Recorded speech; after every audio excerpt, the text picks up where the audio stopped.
9 লাখ টাকা পেনশন দিয়ে মসজিদের ইমামকে রাজকীয় বিদায় দিলেন টাঙ্গাইলের মির্জাপুরের স্থানীয় বাসিন্দারা।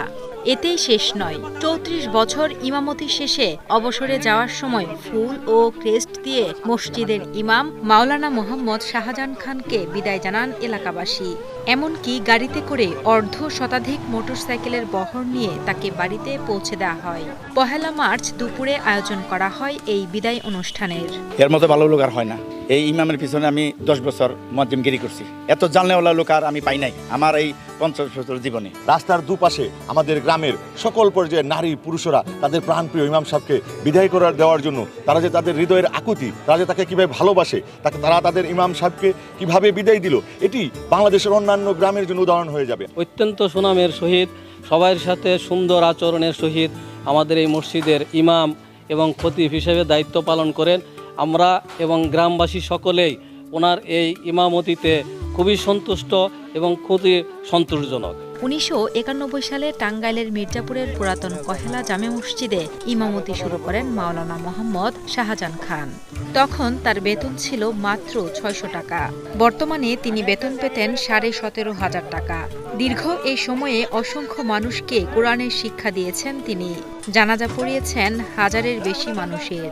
বিদায় বেলায় ব্যতিক্রমী এই আয়োজনে কৃতজ্ঞতা প্রকাশ করে আবেগে আপ্লুত হয়ে সকলের কাছে দোয়া চাইলেন এই ইমাম।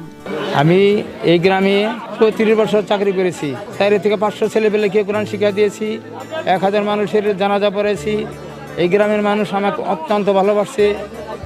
এই গ্রামের মানুষ আমাকে বিদায় লগ্নে 9 লক্ষ টাকা দান করেছে এবং অনেক কিছু উপটকন দান করেছেন।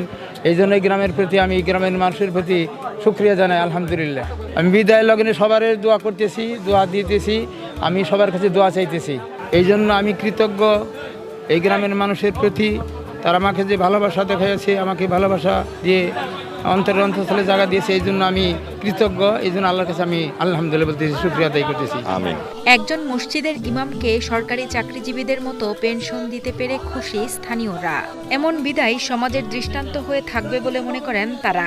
মসজিদের সভাপতি সেলিম খান জানান, ইমামের পরবর্তী জীবন যেন ভালো কাটে সেজন্যই পেনশন দেওয়া হয়েছে তাকে।